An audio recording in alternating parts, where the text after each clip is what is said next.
অবগত আছে যে ওয়েস্ট বেঙ্গলে 20% ডিএ এনহ্যান্স করা হয়েছে অক্টোবর থেকে, যেটা এফেক্ট করবে। এখন কোশ্চেন সকলের আসছে যে এখন 20% ডিএ বাড়ানোর পর স্টার্টিং স্যালারি কত হবে junior engineer or sub assistant engineer or নির্মাণ সহায়ক যে পোস্টগুলো আছে, যেগুলোর স্কেল সেম, যেটার স্কেল কি যে 9,000 থেকে 40,500 ছিল, এখন লেভেল 12 পে ম্যাট্রিক্স করে দেওয়া হচ্ছে 2019 পর, যেখান থেকে বেসিক এসেছে 35,800 টাকা।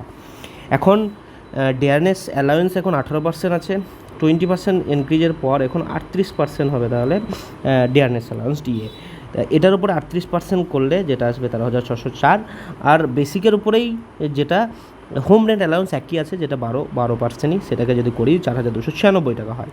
আর কি আরেকটা এক্সট্রা অ্যালাউন্স যেটা দেওয়া হয় সেটা মেডিকেল অ্যালাউন্স দেওয়া হয়। এই তিনটে যোগ করলে, অ্যাড করলে যেটা হয় সেটা 54,200 টাকার মতো আসছে ওভারঅল যে স্যালারি, বা 55K অ্যাপ্রক্স স্যালারি, যেটা একটা জুনিয়র ইঞ্জিনিয়ার স্টার্টিং পাওয়া যাবে, বা সাব অ্যাসিস্ট্যান্ট ইঞ্জিনিয়ার বা নির্মাণ সহায়ক যে পোস্টে তোমরা জয়েন করো।